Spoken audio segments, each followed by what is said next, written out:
It's Honeysuckle and Rachel Blackmore, Racing's golden duo! Tiger Roll joins the Brights and beats Magic of Life. Best behaviour on the air side with the wettest of saves for Paddy Brown and Oliver McKiernan. Hello and welcome to a brand new season of We're Going Chasing. I don't know how you feel, Cillian, but it feels like it's been years since the end of the season to me. The summer has been fierce long. Yeah, very long summer. A lot of bad flat racing to watch over the summer as well, and it's time to get the jumps coming back. Listowel is just around the corner. The good horses are starting to come out a bit, so it's past time for us to come back out of our shells as well. Yeah. You'd follow the flat a bit though, wouldn't you? I would, yeah, but like it's not the same. It's not the same at all. Like, you know, you've got your big races. Like, I suppose the likes of Paddington was great to watch over the summer, but that's about it. Like, you can't really get behind them like you get behind the jumps horse. Yeah. I zone out of it really. I just take the summer off for racing really. Follow the GA, follow whatever. You know, just the flat. I just never, when they're not coming back year on year, it's not the same. You know, I sooner watch some of the stuff there at the RDS, to be honest. The show jumping. I will. You know, at least they're jumping something. Yeah, that's it. Like, you can't beat jumping them, like, really. No, you really can't. Right, so a few general bits of housekeeping before we get into it. First of all, your Monday morning routine is taking a slight twist. Monday mornings are no longer something to be dreaded. Well, maybe still something to be dreaded, but there's a small bit of light there. Hopefully. Our Monday mornings are going to be the main podcast that we have every week. It's going to be a review show looking at the previous weekend's race, and we've got a new format to that, something I'm really looking forward to. So look, just pencil it into your diaries. We'll also be having a podcast on a Friday. It'll be a review show where we look, a preview show even, apologies, where we look forward to the weekend's racing and go through different cards on both sides of the sea. Now those shows won't be with us for about another month or so, and don't be panicking now, rushing in your hundreds of thousands, getting into the comment section there, wondering what we're going to be wondering what we're going to be doing for the next month. There's still going to be content. So this week, obviously, we've got our first 5 in our 10 to follow. Next week we'll have our second 5 in our 10 to follow. After that, the 2nd of October is a big one. Make sure to take note of it. 9 a.m. 2nd of October, we'll have our first part of our Rob Core interview with Rob Atchison. We'll be running through the Open Company chasers, the Open Company hurdlers, their plans for the year, how they've got on over the summer. So your Jerry Colognes of this world, your Chupus, your Bob Ollingers, we'll be discussing all them with him. And then the following week, which will be the 9th of October, we'll be talking about their novice hurdlers and their novice chasers. You know, so look, that's something to look forward to. And we did it last year, and there was fair information there from Rob, to be fair. So make sure you tune into that as well. I suppose we were trying to think when we'd do our preview show, when we'd start our previews and our reviews, the Monday mornings and the Friday evenings and that. And we just felt that September was a small bit too early for that. And even October, the start of October, like, we feel September, early October is a bit like bringing a teaser stallion into a mare. It's enough to get the juices flowing, you know, to get you that bit excited. But like, it's not the real deal. The main action is yet to come.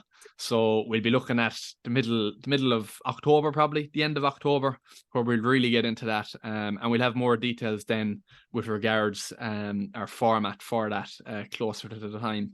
But look, without further ado, Cillian, we'll get straight into it.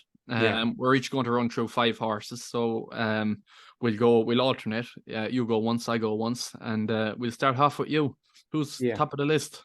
We might just do one more piece of introductions before we go. So behind me on my right shoulder here is the champ, Manella Indo. Above my head is the best jumper of a fence we've ever seen, Notebook. It's very early for this, Cillian. Yeah, so that's myself. You have, I believe... I've Honeysuckle. Above me here, followed by Faheen. That's Faheen, the winning closures. And you mightn't spot the other one over my other shoulder there, but it's the great Presenting Percy. He's only got a small spot there, but it's fully deserved. It is well deserved, in fairness. And aside from the horses, what's the dog called? Dog is Ted. Ted the dog, yeah. Fair enough. But and one other actually piece, while we were speaking about Rob Core and that, we did sit down with him for one of your 10 to follow, just to get a few words, and we were speaking to him about other plans for horses that might come out in the next couple of weeks. That if we could get any bit of early word on anything. He did give us 2 bits. We put them up on Twitter. You may have seen it. First of all, French Dynamite is being aimed towards Far Hills for the American Grand National. And the second bit of information was that Aspire Tower is going to make a comeback run, all going well, in Tipperary in the horse and jockey hurdle. That's a little over 2 weeks from now. I think it might be Sunday, 2 weeks. Sunday just gone. Yeah. So. Okay. So they're just 2 bits of information to keep an eye out on. But look, Cillian, your first horse on the list, who are we looking at? Yeah, to be honest, when I was doing up the 10 to follow, I could have done a Gordon Elliott 30 to follow. There were so many. The first one anyway I've gone with is a Jigginstown horse, Brighter Days Ahead, 4-year-old filly. I don't know if anyone saw the Rain It In podcast I was on the other night. They're good lads there, Craig and Bo, but I gave her as my sort of my nap for the national hunt season. But there's a lot to like about her. She's from that really good French family of Mighty Potter, French Dynamite, Indiana Jones, and Caldwell Potter. She made her race course debut in Ireland in a bumper in Goran Park on really, really heavy ground, and she mightn't have beaten much that day, but she did it in some style. And like for a 4-year-old to do that against older fillies as well, took some doing on that type of ground. Then she went to Fairy House for a sales bumper, and she beat a Shark Handling horse by 4 lengths, but again very, very easily. And like we haven't reached her potential at all in bumpers, and I think she recorded 120 down in Goran, 110 in Fairy House. But again, her future will be over hurdles and even over fences when she does make it down the line. I'm told she's absolutely eating the gallops up in Culuntra, and to be honest, I think if she can jump a hurdle, they won't see which way she went in the Mayor's Novice. And looking at it as well, she's owned by Michael O'Leary. He sponsors the race. I'm sure he'd love to win it. He spent years trying to win the Ryanair at Cheltenham before finally landing it with Balco de Flo. So I think she could be one for this one, and it's only his, I think it's second year sponsoring it. So I don't think I take everything else you say on board, but I don't think Michael O'Leary could give a rat's about the Mayor's Hurdle. He'd love to win it. He's not a hurdling man, and he's certainly not a Mayor's Novice hurdling man. But although he is sponsoring it and whatnot.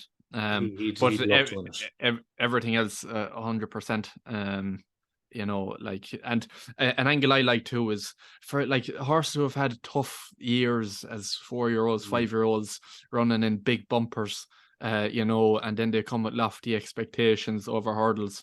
A lot of them don't deliver for one reason or another. And I often quite prefer a horse who's just ran in 1 or 2 bumpers, rather low key, has performed well. They haven't flogged a horse trying to pick up prize money or whatever. At the end of the day, it's only bumpers. It's a plan just towards, novice hurdling and progressing your career. And that's something that I quite like about Brighter Days Ahead as well. Yeah, absolutely. I agree with you. Like bumpers are meant to be an education. Like there's a case to be made that grade 1 bumpers shouldn't exist, that they're needlessly flog horses at young stages in their career. But I think there's a lot to like about this horse, and Gordon really likes her as well. The day she won in Fairy House was the same day Mighty Potter was fatally injured in the Gold Cup. And Gordon did an interview with RT, I think, afterwards, and said, look, he's very disappointed and very upset about Mighty Potter, but to pardon the pun, he's looking to brighter days ahead with this horse. And I think she's got a very bright future, and hopefully she can take high order now in the Mayor's novice hurdling class this year. Yeah. Very good. Right, I'll move on to my first one. And if we're having captains of our 10 to follow, I'm starting off with my captain, Iroko. He had very ordinary form as a juvenile hurdler. Went into handicap hurdles then at the start of last season off America 121, which seemed to totally he's well above that. He plundered 2 handicap hurdles at Wetherby, went to Cheltenham then, won the Martin Pipe off 138. And if you watch that race back, the thing that really stands out to me is just the horse's attitude. I thought it was brilliant. Like, if you're talking about horses sticking their neck out, this fella stuck his neck out after the last and just galloped to the line. I thought it was very taken. Then he stepped up into Grade 1 company for the first time in his career at Aintree against horses who have been running in Grade 1s all year. Finished third, which is a very respectable run in that race over 3 miles. That was his first time stepping up to 3 miles as well. Stay Away Faye was actually 4th in the race. Now, to be fair, those Aintree graded races at the end of the year, you never quite know with him, because some horses have had tough years. But, for his first run in a Grade 1 novice hurdle, I was very happy with that. His attitude is unreal. He's going to step up to fences this year, and I think he'll be dining at the top table, put it that way. Yeah, I agree with you completely. I think he's a very good horse, and they're yet to find out his ceiling really. And again, it was a really good run at Aintree. Like that's going to end up being a pretty good race, I think. That 3 mile Grade 1 at Aintree, which isn't always the case, but yeah, I think Stay Away Faye is a really nice horse, and Maximilian as well. That 2 of those, I think they'll be pretty good novice chasers this year. But yeah, at the end of the day too, like you talk about, like we haven't reached his ceiling, like that's a key part of why he's in the list too, I suppose. Like he's only, like, there's been horses running at Grade 1s all year, and that'll stand to them. But this fella has just been progressing, and we haven't seen much of him at the top level. And the more experience he gets there, the better he gets. And he's one I'm going to be talking about a lot this year. But look, right, Cillian, back to you. Your second on the list. My second on the list, it's a very unoriginal pick. I think anyone could really see it. It's one of the few, I think it's only one of 2 times I venture across the Irish Sea in this 10 to follow list to England, and it's Monbeg Genius, trained by John Joe O'Neill. Look, it's as I said, it's there for everyone to see the Ultima. Like, he's finished 2 1/4 lengths behind Corach Rambler and Faster Slow, miles clear of the Goffer, who's a really good handicapper, back in 3rd. And he was off a mark of 140 that day. He's been raised 7 pounds to 147, but to be honest, I don't see that stopping him. He's going to be aimed for the Welsh National by all accounts, by what you're hearing. Item sort of earmarked as a Welsh National Hennessy type horse, these big staying handicaps. I know John Joe supposed to like him for the national maybe later on in the year as well, so he will go to one of them trials in Chepstow or the Hennessy, or maybe he'd take in the Midlands National in Uttoxeter or something like that. But wherever he goes, he's going to be a short price probably, and he's going to be well fancied in the market. He's 3 out of 3 at Chepstow, which is crucial enough too. And I think you're looking at horses for the Welsh National.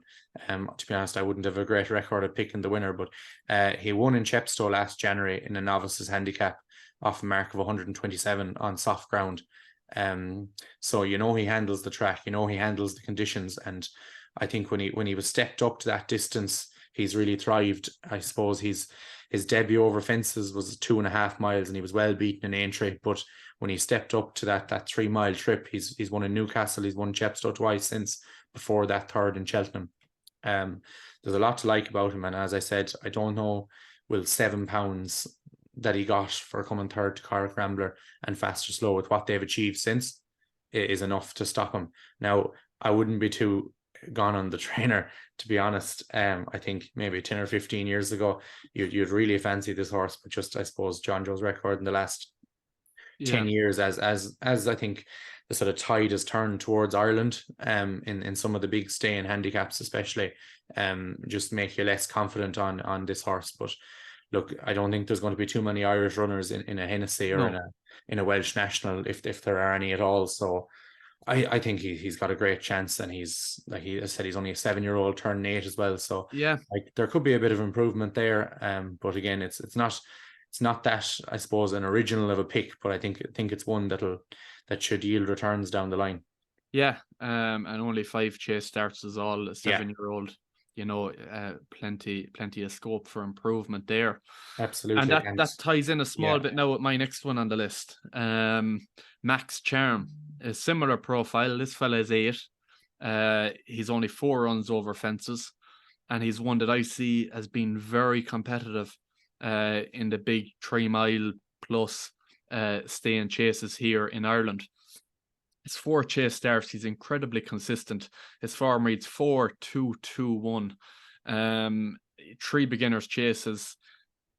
From every race, he stepped up in those beginners chases. The third, his final beginners chase, he finished second to Ain't That a Shame. Ain't That a Shame rated 146, and he was beaten 6 lengths. Now, bizarrely, then he was given a rating of 135. I think it was mid 130s anyway, which would tie in well with that last piece of form he had, albeit over a trip too short for Ain't That a Shame. But I think that trip is too short for this fella too. He went on to Fairyhouse, stepped up to 3 miles, had him in the blog last year, and he won well on his handicap chase debut at the Easter Grand National Festival. Really liked the way he stayed on that day. He's now rated 143. Very unexposed, as I've said, and like I'd be surprised if this fella, like, he's got to be better than that. He's just improving the whole time, and he's one that I really think you have to keep on side in these big stay and chases this year. Yeah, I agree 100%. And I think Brian Hayes mentioned recently that his target could be something like a Thyestes in Goran, and you'd imagine that it'd suit as well. 3 miles, that sort of softer surface. That's a while away. Yeah, I think that's what I saw anyway. I'd be surprised if he turned up there after a rating of 143. I'd say he'll go very close to winning before then, if not winning. He could go there and go very well. But I reckon off 143, I'd be surprised if he got all the way to a Thyestes, still off such a mark. I'd be looking at maybe Navan there in November. That'd be one that could suit him. But look, Cillian, back to you. So what's number 3? Number 3 for me is an Irish horse, a bumper horse from Willie Mullins, owned by Tony Bloom, Atlantique. So he's a 5-year-old. He came over from France. He'd been third in a hurdle race in France in April 22. He made his Irish debut in a bumper in Leopardstown at Christmas, traditionally hot bumper as well. These Leopardstown ones at Christmas time. So went off 4-7, and he beat a certain Farinilli, who's potentially the most interesting horse in training at the moment. Obviously, Farinilli went from bumpers to novice hurdles to winning a Grade 1 in Punchestown last year. So he's beaten him. Then he's gone to Naas, and he's bumped into a Gordon Elliott trained Stellar Story. He gave Stellar Story £5 courtesy of Harry Swan's claim that day. Like, he travelled really well into the race, and it looked like he was just going to press the button and run away from Stellar Story. But Stellar Story looks a really strong stare, and he just sort of gunned him down in the last couple of strides and ended up beating him. I wouldn't worry about that too much for Atlantiques, because if you look at that Naas bumper and the previous winners of it, so if we go back the last number of years, Music Drive won it in 2021. He's a stayer.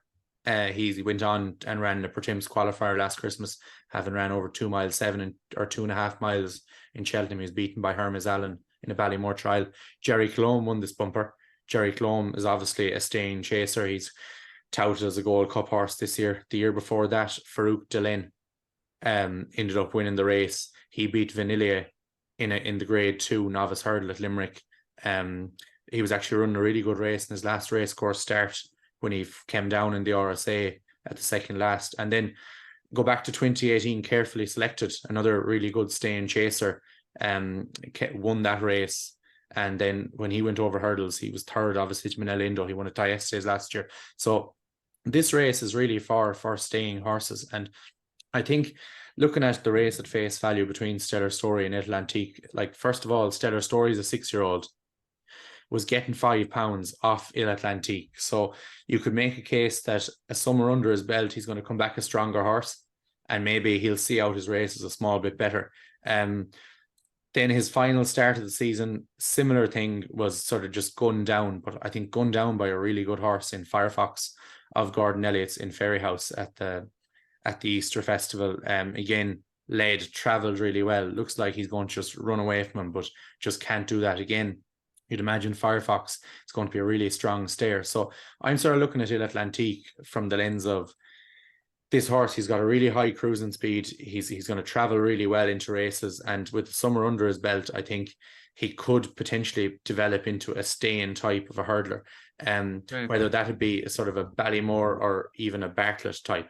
I think Patrick did an interview with Galway the other day and was talking about some of the bumper horses, and he talked about Atlantique and said he's going to need a trip. So you'd be thinking he's probably going to start out over 2.5 miles. Yeah. Again, ground doesn't matter. I think good ground, softer ground, he's going to go on any surface. Just a case of if he can harden up that small bit over the summer and just strengthen up a bit more, I think he'll see out his races a bit better. Yeah, fair enough. Tony Bloom, very shrewd. Yeah, rarely has a bad horse. No. Running a tight ship at Brighton as well. Yeah, if he could do a few with the horses, well, he's been doing it Brighton, but he has been doing it with the horses, I suppose. Yes, like, yeah. I don't know if you look up Tony Bloom there and see what horses he owns. I don't know, is there actually any bad ones, like over jumps especially the last couple of years? I can't think of any. I couldn't even tell you. Last season horse that he has in the flat. Yeah, Stratham, I suppose.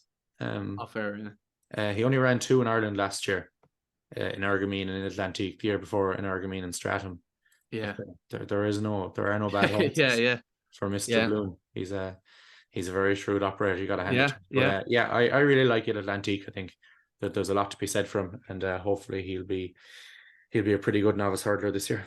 Yeah, very good. A horse that I liked the look of last year. No looking back for Ollie McKiernan.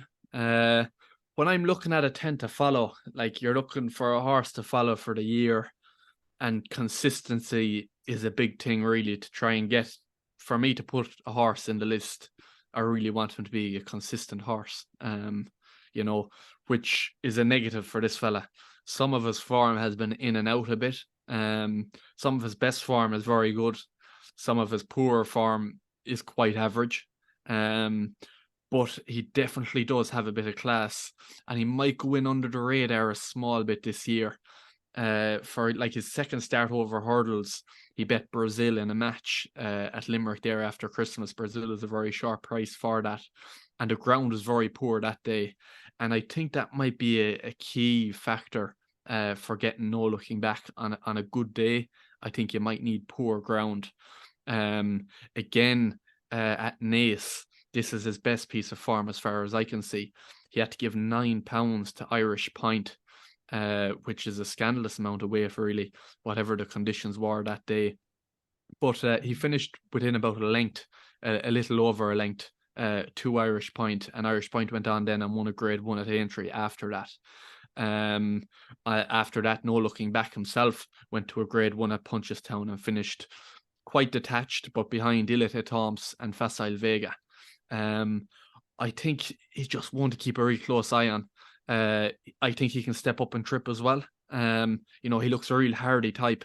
And yeah, he just stands off the page to me a small bit. Not many people are talking about him, and he's definitely a horse that's got a bit of class in the locker, I reckon.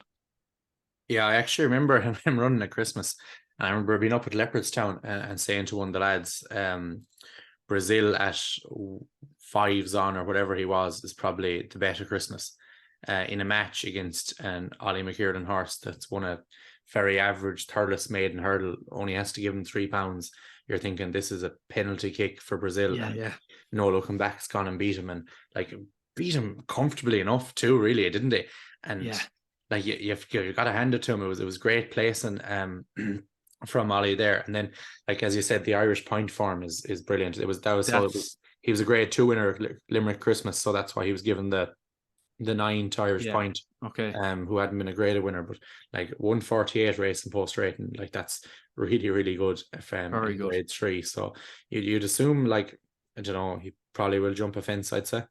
He will. I'd imagine that'll be the plan for him, but he's a hardy old fecker. He is, yeah. And like I'd say now, if you got him in a 2-mile chase there on bad ground, it'd take a good horse to beat him.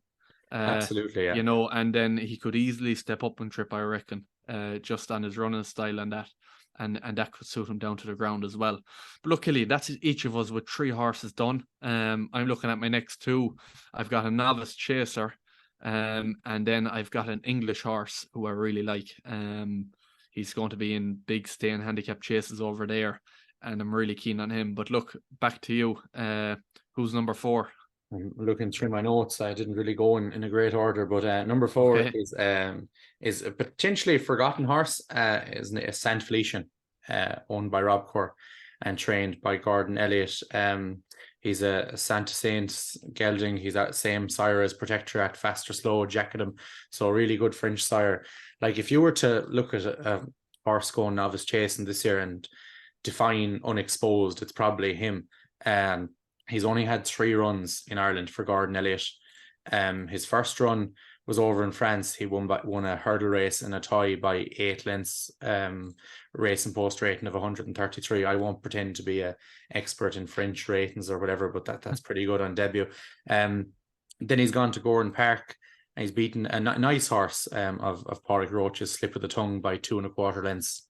Could have won by 10 lengths if he wanted to. It was just a matter of just getting him his first day out in the track. Then he went to the Limestone Lad in Naas, ran up against Durasso, Whiskey Sour, Petit Mouchoir, Felix Deji. He was second that day. He went off odds on. Seasoned horses, and like for his making only his 3rd start, it's because he won the race in France. It was probably a bit difficult to place him in Ireland. So they ended up running him. Yeah. Not to interrupt you, but just looking at that, like Durasso 9, Saint Felicien 5, Whiskey Sour 9, Petit Mouchoir 11, Felix Deji 9, like, and this is his 2nd start in Ireland.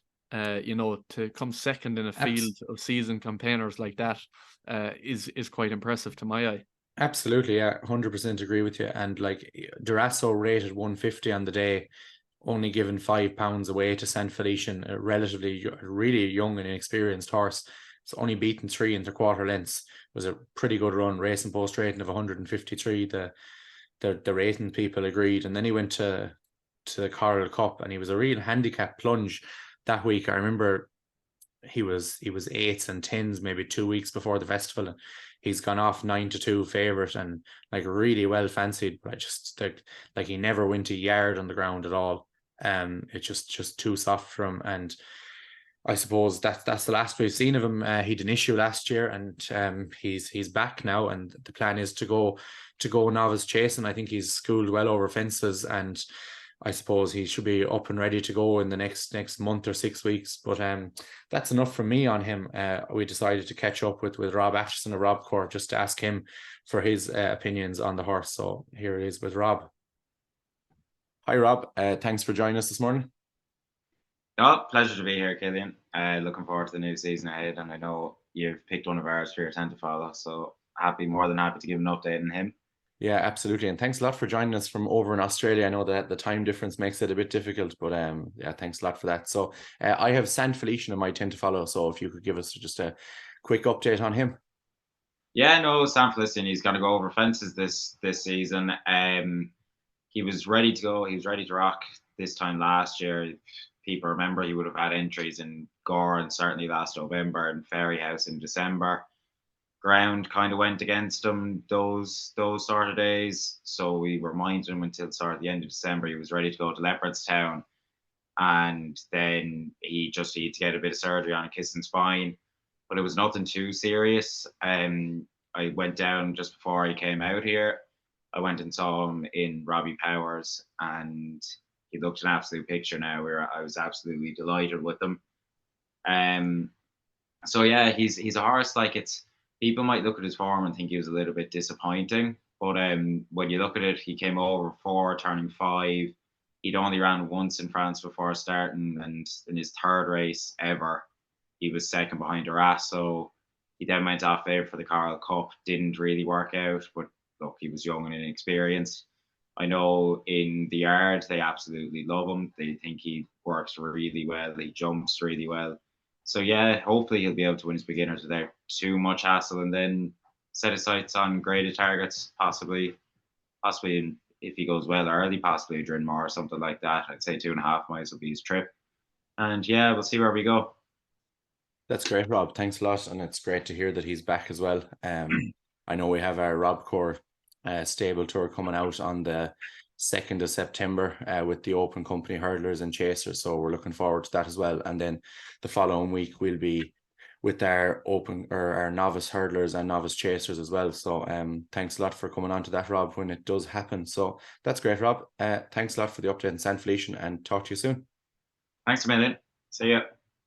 Okay, so I think you'll agree there. You got a nice bit of information there from Rob in terms of their thoughts on Saint Felicien and plans for this year. We'll move on so to number 4 on my list. We've a Noel Meade trained horse. There's a good spread of trainers here, small, large, and indifferent. And Noel Meade is the next on my list with Affordale Fury. Hands up now, he probably has been touted quite a bit, so I'm not going to ramble on about him too much. But his early season form last year was quite strong, I felt. He was unbeaten there for a while. He went into a grade 3 at Navan, and he fell at the last. American Mike came down in that race as well, and I reckon Affordale Fury was going to go on and win that race. He had one poor run then at Leopardstown, and he went into Cheltenham, a forgotten horse, 150 to 1 in the Albert Bartlett, finished second. Again, and I'm only skimming through this because he's no he's obviously well found, really, but he went on then, Punchestown, finished second to Gaelic Warrior. He showed that race at Cheltenham was no flash in the pan. He's a stout stayer. If I was to pick a target for him now, I'd say probably the 4 miler at Cheltenham. I don't know if he's quite an RSA type, but he will win races throughout the year. That's no doubt about it, and he is one to have on side. But look, we'll stay moving, Cillian, because my 5th English horse will take a bit longer than that. So back to you for your 5th and final one for today. Just on the potential of him being a 4 miler horse, I know Easter falls pretty close to Cheltenham next year. I think might just be 2 and a bit weeks from the Friday at Cheltenham to Easter Monday. So if it is a case of anyone backing Irish horses for the 4 miler, just be under the premise that they could easily rock up in the Irish National instead. It's probably a similar type of handicap rating would run in the Irish National as what would run in the 4 miler. So just those horses a bit below RSA class. So that's the only worry with backing the likes of him for it. And and that is a very fair point. Because even when you look at prize money and that 4 miler, I don't know what it's worth, but it's not worth much really. Fuck all, I know you've got the prestige there of having a Cheltenham winner and that. The Holy Grail and all. Sorry, yeah, exactly. Grail, So you might have horses there in Willie's Yard, maybe more likely to go to it, but Noel Meade might be a bit shrewder, sort of. He doesn't have as many darts to throw at different places. And Affordale Fury could certainly be one for an Irish National. That's a very good shout, Cillian. Yeah. But look, on to your final one. So the last horse on my list for this video is the Henry de Bromhead trained Maskada, winner of the Grand Annual at Cheltenham on her last start in March. She's a masked marvel mare, so their sort of tendency to like the softer ground. She was with Stuart Edmonds earlier on in her career for novice hurdling and novice chasing. She was moved to Henry de Bromhead in between February and April 2022.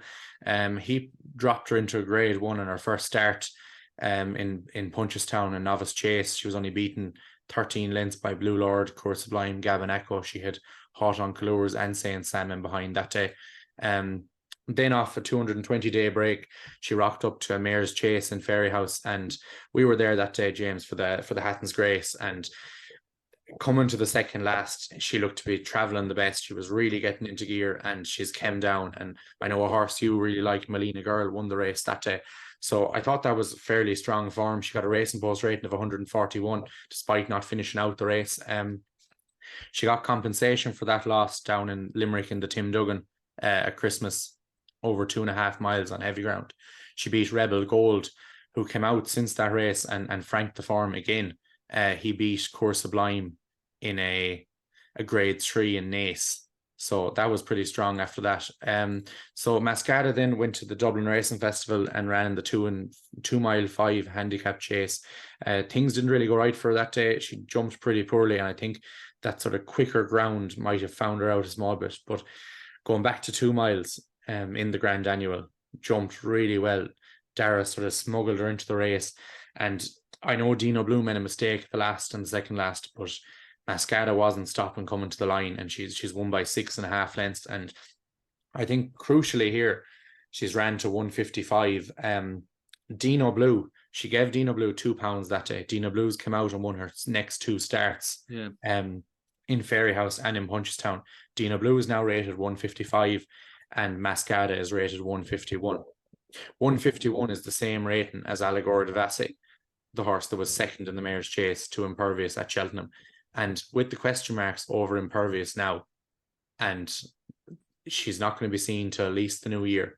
And like we've heard this before, with horses like that, they get a setback. They're not going to be seen till the new year. Suddenly it's, they're off for the season. If Impervious isn't around, it blows the Mayor's Chase market wide open. And Maskada is currently 25 to 1. She's double the price of Dino Blue and 3 times the price of Allegora de Vasse. To be honest, like, she's only had the 5 chase starts for Henry de Bromhead.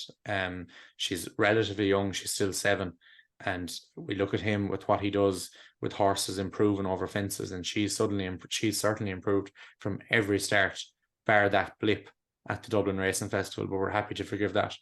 I think she'll stay 2.5 miles, no problem. She's bred to stay 2.5 miles, and I think she showed that when she won in Limerick, albeit in a handicap. And I think she's one that might be going a small bit under the radar. Yeah. And just with the uncertainty around Impervious, I think she's won at a huge price. Like, she comes out and wins, let's say, a mayor's chase earlier in the year, a grade 3 or a listed race. Suddenly she's tens, and yeah, I think you back her at 25s now, you'll be sitting on a single figure price come March. Yeah, I think that's a fair shout. Certainly in a market too that's like the anti-post market at the moment is cat-like, and that's well documented. We've been giving out about that last year too. Yeah. But when you look at that at 25 to 1, I certainly couldn't disagree with the case you've put up there for her. And it's the kind of race too, you could see Henry there with an improving chaser, to go well in anyway. Absolutely.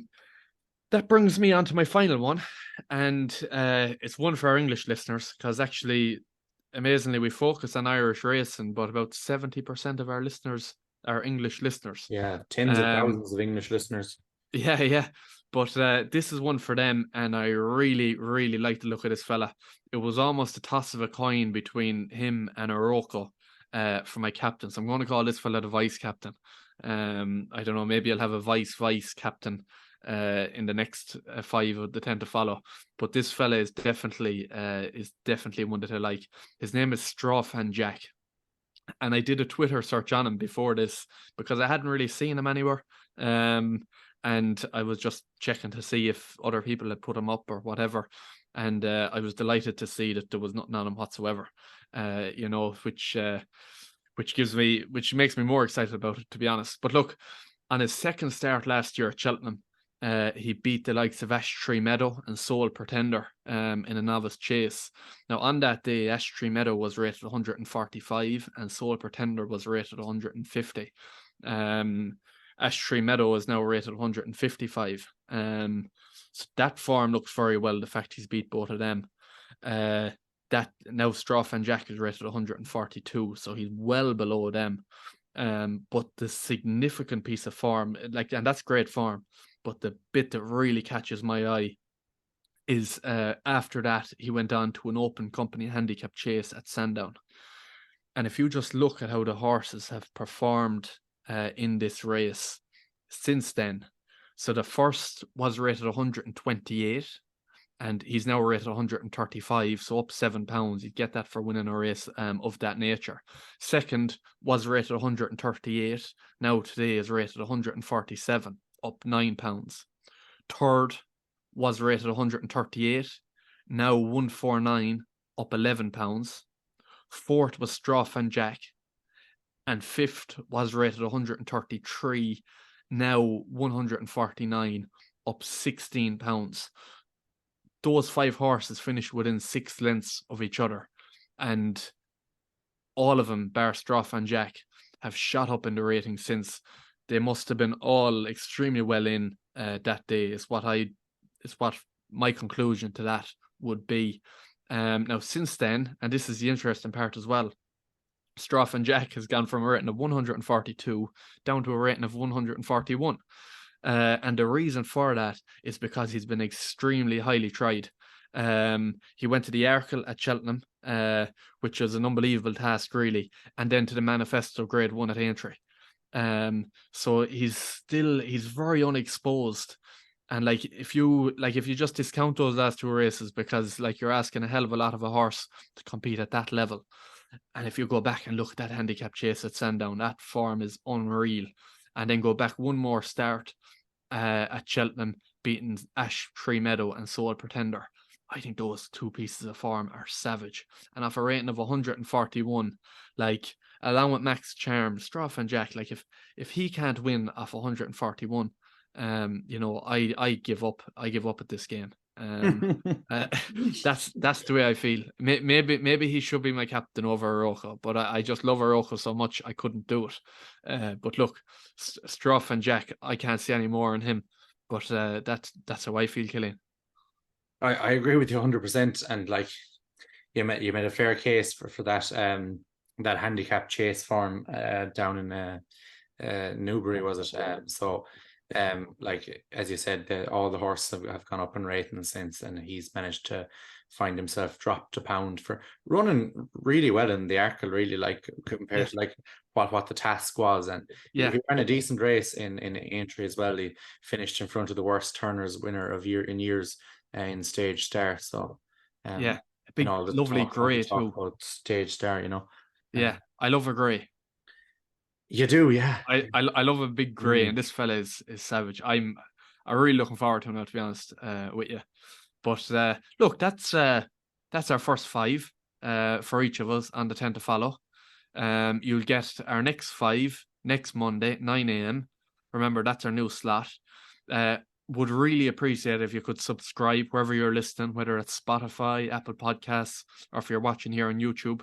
It'd be great if you could subscribe and let us know in the comments what you think of the horses that we've spoke about today. And if you have any horses yourself that you're really looking forward to this year that seem to be going in under the radar, let us know. Let us know, because we're always interested in hearing what you have to say. But look, that's us for this week. Cillian, do you have any else to add to that? No, absolutely not. I think we've covered enough on this one, and we'll be back next week with 10 more. So looking forward to that, and 10 better ones than this week's one. Please God. Well, look, lads, thanks very much. It's great to be back, and we'll see you again next week. Good luck. It's Honeysuckle and Rachel Blackmore, Racing's Golden Jewel! Tiger Roll joins the greats and beats Magic of Life. Best behavior on the dance side with the wettest of saves for